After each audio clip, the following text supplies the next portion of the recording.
اعوذ باللہ من الشیطان الرجیم بسم اللہ الرحمن الرحیم یا ایہا الذین آمنوا ان تتقوا اللہ یجعل لکم فرقانا ویکفر عنکم سیئاتکم ویغفر لکم واللہ ذو الفضل العظیم۔ پیچھے ذکر ہوا ایمان والوں کو کہ ایمان والوں کو حکم ہوا کہ اللہ اور اس کے رسول کے ساتھ خیانت نہ کریں، اس کی تفصیل پیچھے گزر گئی۔ آگے یہاں فرماتے ہیں کہ اے ایمان والو، اگر تم اللہ سے ڈرو گے تو اللہ تعالیٰ تمہارے لیے امتیاز کر دے گا، فیصلہ کر دے گا۔ اے ایمان والو، اگر تم پرہیزگاری کرو گے اللہ کے آگے، اگر تم اللہ سے ڈرو گے تو کر دے گا تمہارے لیے فرقان، کہتے ہیں جدائی کو، جدا کرنے کو۔ تو یہاں ترجمہ فیصلہ کبھی کیا ہے مفسرین نے کہ یعنی ایمان والو، اگر تم اللہ سے ڈرتے رہو گے، پرہیزگاری اختیار کرو گے تو اللہ تعالیٰ تمہارے لیے فیصلہ کر دے گا، یعنی تمہیں فتح یاب کرے گا اور تمہیں غالب کرے گا۔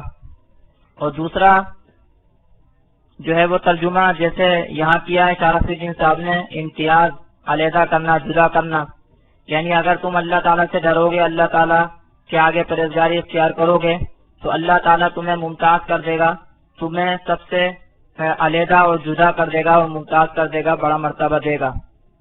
دونوں معنی تقریباً قریب قریب ہیں۔ فرمایا کہ ایمان والو، اگر تم اللہ سے ڈرو گے تو کر دے گا تمہارے واسطے امتیاز، وَيُكَفِّرْ عَنْكُمْ سَيِّئَاتِكُمْ، اور دور کرے گا تم سے تمہاری برائیاں، وَيَغْفِرْ لَكُمْ، اور ڈھانپ دے گا تمہارے لیے، یعنی ڈھانپ دے گا تمہارے لیے تمہارے گناہوں کو۔ تو یہ فائدہ ہوتا ہے اللہ سے ڈرنے کا اور پرہیزگاری اختیار کرنے کا۔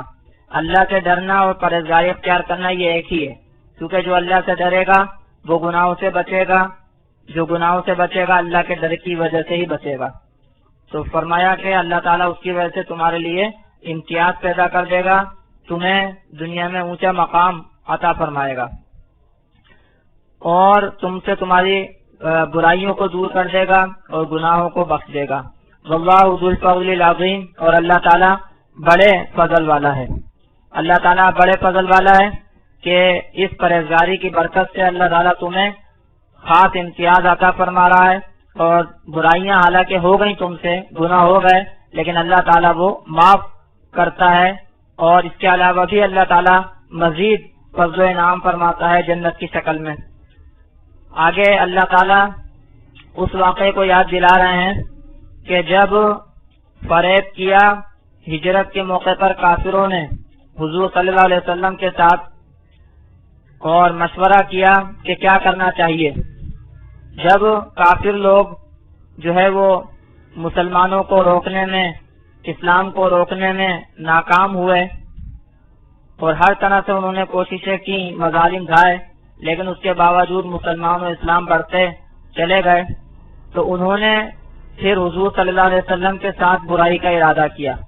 چنانچہ اس سلسلے میں مشاورت ہوئی ان لوگوں کی، کسی نے رائے دی کہ قید کر دیا جائے، کسی نے رائے دی کہ قتل کر دیا جائے، کسی نے رائے دی کہ جلا وطن کر دیا جائے، اور پھر جو ہے وہ رائے اس پر ٹھہری کہ سب قبیلے سے ایک ایک آدمی ہو جائیں اور سب مل کر یکبارگی جو ہے وہ حملہ کریں اور مار ڈالیں، اور پھر جو ہے نا دیت پر معاملہ ٹل جائے۔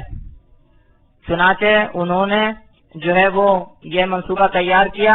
ادھر اللہ رب العزت نے حضور صلی اللہ علیہ وسلم کو ہجرت کا حکم عطا فرمایا، اور رات کو حضور صلی اللہ علیہ وسلم حضرت بکر صدیق رضی اللہ تعالیٰ عنہ کے ساتھ اپنے گھر سے نکل گئے۔ حضرت علی رضی اللہ تعالیٰ عنہ کو اپنے بستر پر لٹایا۔ حضرت علی رضی اللہ تعالیٰ عنہ کو کوئی خطرہ نہیں تھا، ایک تو یہ کہ وہ چھوٹے تھے، زیادہ عمر نہیں تھی ان کی، دوسری بات یہ کہ ان کے والد ابو طالب کی وجہ سے بھی مشرکین کی ہمت نہیں تھی، تیسری وجہ یہ کہ ویسے بھی مشرکین جو ہے نا وہ حضور صلی اللہ علیہ وسلم کو نقصان پہنچانا چاہتے تھے، حضرت علی رضی اللہ تعالیٰ عنہ کو نہیں پہنچانا چاہتے تھے۔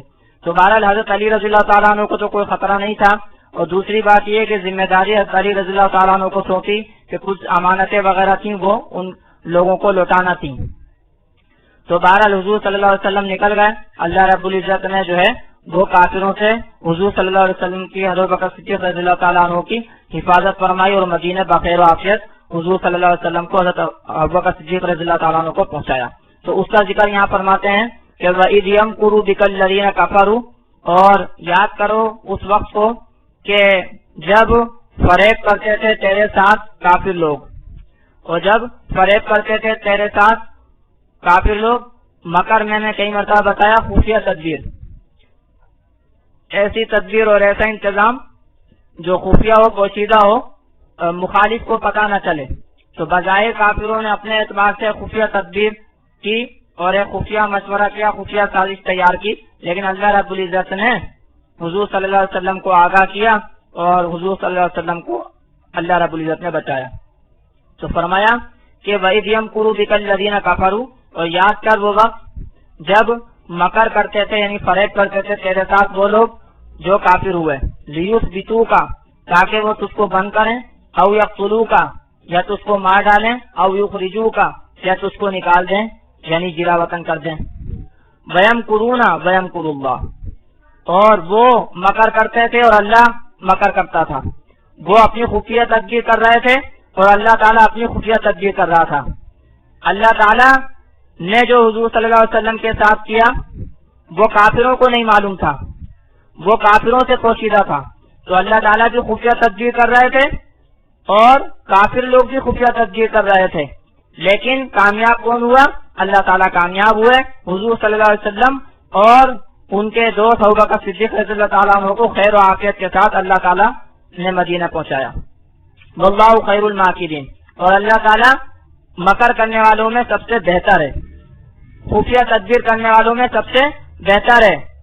وَيَمْكُرُونَ، اور وہ مکر کرتے تھے، وَيَمْكُرُ اللَّهُ، اور اللہ مکر کرتا تھا، واللہ خیر الماکرین، اور مکر کرنے والوں میں اللہ سب سے بہتر ہے. اس کی تشریح میں کئی مرتبہ بار بار کر چکا ہوں مکر کی. آگے فرماتے ہیں وَإِذَا تُتْلَىٰ عَلَيْهِمْ آيَاتُنَا، اور جب پڑھی جاتی ہیں ان کے اوپر ہماری آیات، قَالُوا قَدْ سَمِعْنَا، کہتے ہیں ہم نے سن لیا، لَوْ نَشَاءُ لَقُلْنَا مِثْلَ هَٰذَا، اگر ہم چاہیں تو ہم بھی کہیں اس جیسا. نظر بن حارث نے کہا کہ یہ جو تم کہتے ہو، جو تم پڑھتے ہو، یہ تو پہلوں کی قصے کہانیاں ہیں، یہ بھی ہم اتنے اچھے الفاظ میں اور اتنے فصاحت و بلاغت سے تک ہم بھی یہ چیزیں کہہ سکتے ہیں، یہ باتیں بیان کر سکتے ہیں. یہ کون سی کمال کی بات ہے اور یہ کون سی وحی کی دلیل ہے اور رسالت کی دلیل ہے.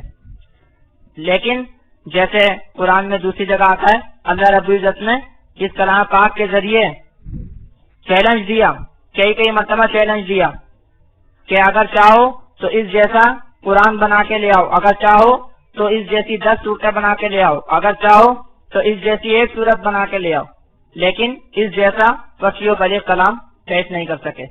جس طرح کوئی اللہ رب العزت جیسا سورج نہیں بنا سکتا، اسی طرح کوئی اللہ رب العزت کے کلام جیسا کلام نہیں بنا سکتا. اس کی تشریح بھی میں کئی مرتبہ کر چکا ہوں. فرمایا کہ وَإِذَا تُتْلَىٰ عَلَيْهِمْ آيَاتُنَا، اور جب پڑھی جاتی ہیں ان کے اوپر ہماری آیتیں، قَالُوا قَدْ سَمِعْنَا، کہتے ہیں کہ ہم نے سن لیا، لَوْ نَشَاءُ لَقُلْنَا مِثْلَ هَٰذَا، اگر ہم چاہیں تو ہم بھی کہیں اس جیسا. إِنْ هَٰذَا إِلَّا أَسَاطِيرُ الْأَوَّلِينَ، نہیں ہے یہ مگر کہانیاں ہیں پہلوں کی، نہیں ہے یہ مگر کہانیاں ہیں پہلوں کی، یہ تو پہلے کے لوگوں کے قصے کہانیاں ہیں، تو یہ تو ہم بھی بڑے اچھے الفاظ میں اور فصیح و بلیغ انداز میں کہہ سکتے ہیں. تو اس کا جواب میں نے ابھی دیا مختصراً. وَإِذْ قَالُوا اللَّهُمَّ إِنْ كَانَ هَٰذَا هُوَ الْحَقَّ مِنْ عِندِكَ فَأَمْطِرْ عَلَيْنَا. اسی طرح یہ بھی کہتے ہیں کہ وَإِذْ قَالُوا، اور یاد کر وہ وقت جب کہا انہوں نے اللہم ان کان ھذا ھو الحق من عندک، اے اللہ اگر یہ حق ہے تیرے پاس سے، فامطر علینا حجارۃ من السماء، بس برسا ہمارے اوپر پتھر آسمان سے، ابھی اتنا بعذاب علیم، یا لے ہمارے اوپر دردناک عذاب. یہ بھی کہا کرتے تھے متى ھذا الفتح متى ھذا الوعد، کب ہوگا فیصلہ، کب ہوگا وعدہ. اور یہ کہ جیسے تو بار بار کہتا ہے عذاب سے ڈراتا ہے، تو یہ کہا کرتے تھے کعبے کی طرف مخاطب، کعبے کی طرف رخ کر کے بھی اور ویسے بھی. اور جیسے روایات میں آتا ہے کہ ابو جہل نے بدر میں نکلنے سے پہلے یہ کہا کعبے کی طرف رخ کر کے کہ اے اللہ اگر یہ لوگ حق ہیں تو ہمارے اوپر جو ہے وہ پتھر برسا اور آسمان سے عذاب اتار. یہ جو کہا کرتے تھے کہ کب ہے وعدہ عذاب کا, کب ہے فیصلہ اور ہمارے اوپر عذاب لیا, تو ظاہر سی بات ہے کہ اتنے بے وقوف تو وہ بھی نہیں تھے کہ اپنے اوپر عذاب کی دعا کریں. اصل میں وہ لوگ حضور صلی اللہ علیہ وسلم کو اور حضور صلی اللہ علیہ وسلم جو کچھ فرما رہے تھے اس کو سچ نہیں مانتے تھے. حضور صلی اللہ علیہ وسلم جس عذاب سے, دنیاوی عذاب سے اور اخروی عذاب سے ڈرا رہے تھے, اس کو سچ نہیں مانتے تھے. اس کی وجہ سے وہ یہ کہتے تھے کہ اگر یہ سچ ہے جو تم کہہ رہے ہو تو ہمارے اوپر عذاب لے آؤ, ہمارے اوپر یہ کر دو, ہمارا ایسا کر دو, ہمارا ویسا کر دو. تو وجہ یہی تھی کہ ان کو یقین نہیں تھا اور وہ حضور صلی اللہ علیہ وسلم اور ان کے وعدے وعید کو سچ نہیں مانتے تھے, سچ نہیں جانتے تھے. فرمایا وَإِذْ قَالُوا اللَّهُمَّ, اور یاد کرو وہ جب انہوں نے کہا اللہم ان کان ھذا, اے اللہ اگر یہ هو الحق من عندک, یہ حق ہے تیرے پاس سے, فامطر علینا حجارۃ من السماء, پس برسا ہمارے اوپر پتھر آسمان سے, اذقنا بعذاب الیم, یا لے آ ہمارے اوپر دردناک عذاب. آگے اللہ اس کا جواب دیتے ہیں وما کان اللہ لیعذبہم وانت فیہم, اور نہیں تھا اللہ تعالیٰ کہ عذاب دیتا ان کو اس حال میں کہ آپ ان میں ہیں.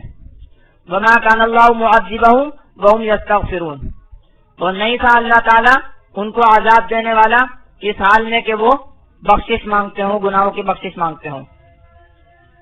یہاں یہ اللہ تعالیٰ نے واضح فرما دیا کہ مکے والوں پر عذاب کیوں نہیں آ رہا تھا, کیونکہ آپ صلی اللہ علیہ وسلم وہاں بذات خود موجود تھے.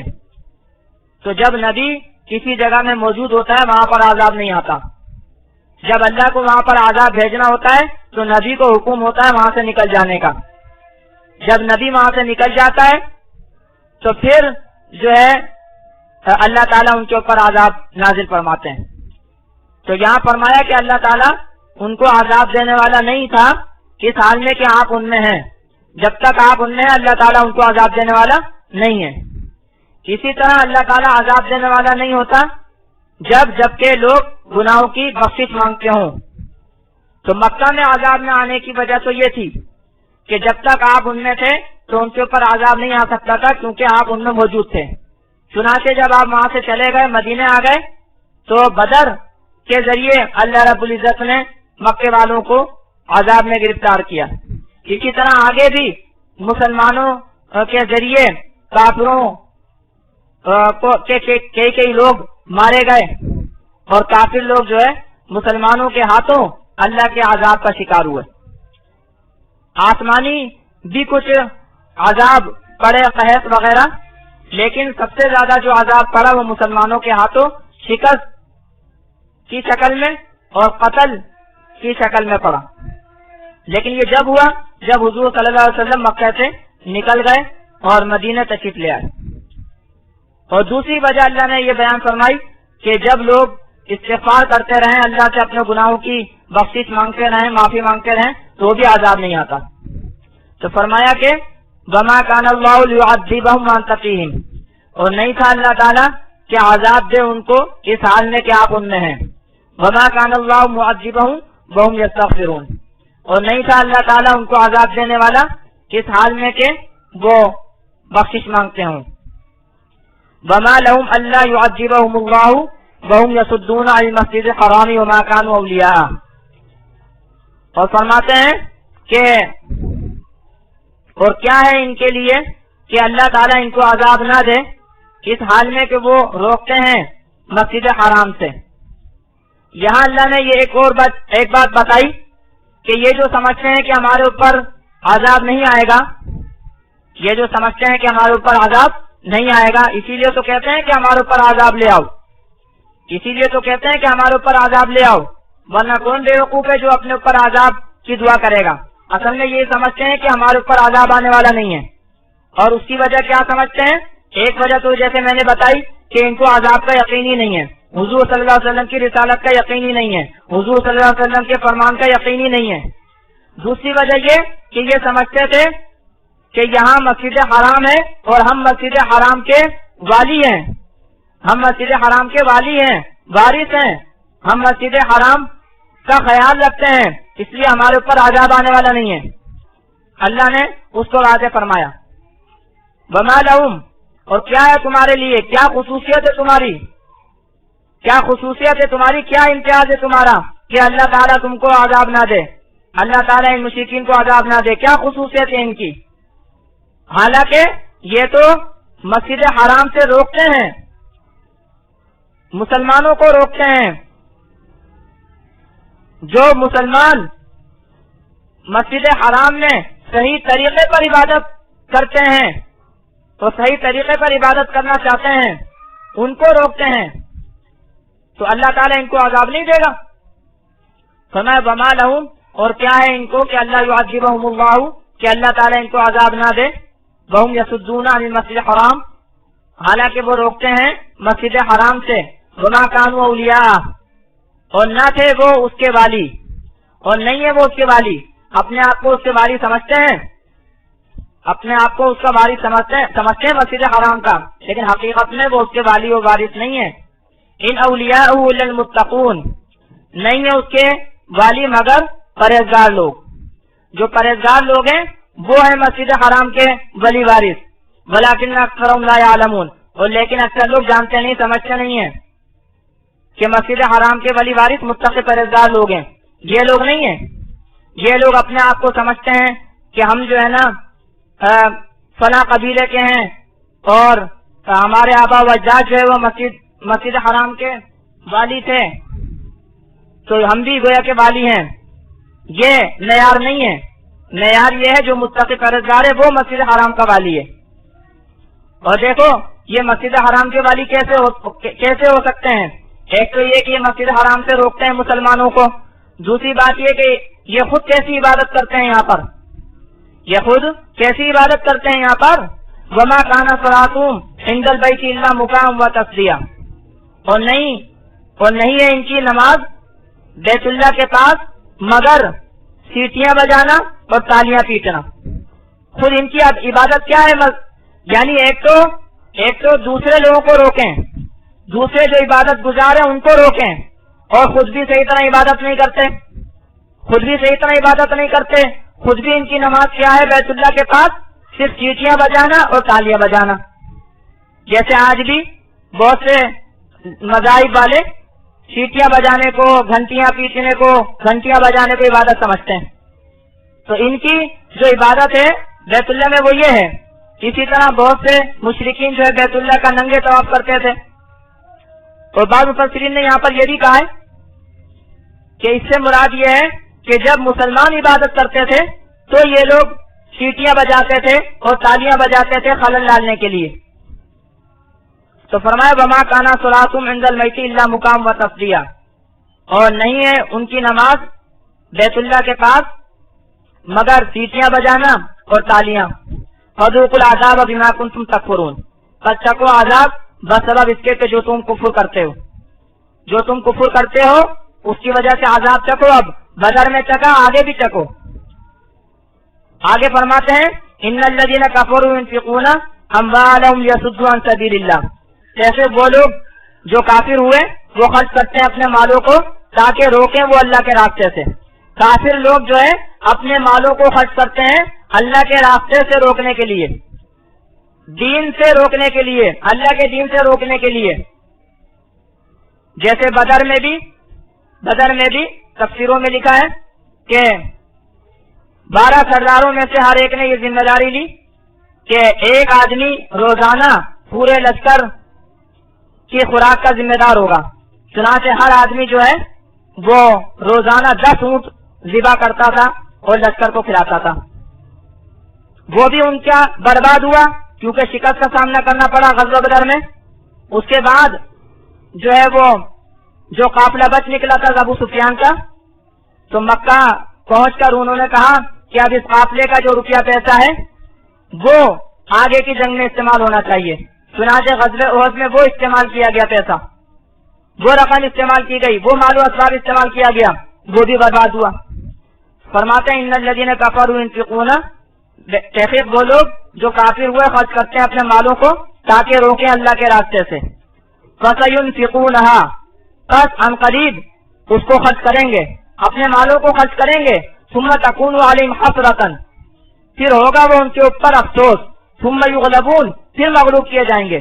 اپنا مال و اسباب سب خرچ کرتے چلے جائیں گے, کنگال ہو جائیں گے, پھر بھی ان کو فتح نصیب نہیں ہوگی, پھر بھی شکست ہی مقدر بنے گی. تو جو مال و اسباب خرچ کیا وہ بھی گیا, جو مال و اسباب خرچ کیا وہ بھی گیا, اور حصے میں بھی شکست آئی بجائے فتح کے. چنانچہ سراسر حسرت و افسوس. فتح حاصل کرنے کے لیے, مسلمانوں پر غلبہ حاصل کرنے کے لیے خرچہ کیا, غلبہ بھی حاصل نہ ہوا, وہ خرچہ بھی برباد گیا, تو سراسر حسرت و افسوس. تو فرمایا فَسَيُنْفِقُونَهَا بس ہم قریب وہ خرچ کریں گے ان کو یعنی مالوں کو. ثُمَّ تَكُونُ عَلَيْهِمْ حَسْرَةً پھر ہوگا ان کے اوپر افسوس. ثُمَّ يُغْلَبُونَ پھر شکست کھائیں گے, پھر مغلوب کیے جائیں گے. چنانچہ ایسا ہی ہوا. وَالَّذِينَ كَفَرُوا إِلَى جَهَنَّمَ يُحْشَرُونَ یہ تو دنیا میں ہوا جو ہوا, پھر آخرت میں جہنم ہی کی طرف اکٹھے کیے جائیں گے. وَالَّذِينَ كَفَرُوا اور وہ لوگ جو کافر ہوئے, إِلَى جَهَنَّمَ يُحْشَرُونَ جہنم ہی کی طرف, حشر ہے اور کہیں نہیں, جہنم ہی کی طرف یحشرون اکٹھے کیے جائیں گے, جمع کیے جائیں گے. کیوں؟ لیمیز اللہ الخبیث من الطیب تاکہ اللہ تعالیٰ جدا کر دے ناپاک کو پاک سے. یہاں دنیا میں تو سب رولے ملے رہتے ہیں, سب ملے جلے رہتے ہیں, اچھے برے سب ملے جلے رہتے ہیں, ایمان والے کافر سب ملے جلے رہتے ہیں, لیکن آخرت میں ایسا نہیں ہوگا. آخرت میں سب جدا کیے جائیں گے, اچھے جنت میں اور برے جہنم میں. لیمیز اللہ الخبیث من الطیب تاکہ اللہ تعالیٰ جدا کر دے ناپاک کو پاک سے. وَيَجْعَلُ الْخَبِيثَ بَعْضَهُ عَلَى بَعْضٍ اور کرے اللہ تعالیٰ ناپاک کو پاک کو بات پر. فَيَرْكُمَهُ جَمِيعًا بس ملا دے ان سب کو اکٹھا, بس ایک دوسرے کو ملا دے جمیعاً سب کو اکٹھا. فَيَجْعَلَهُ فِي جَهَنَّمَ بس کر دے اس کو جہنم میں.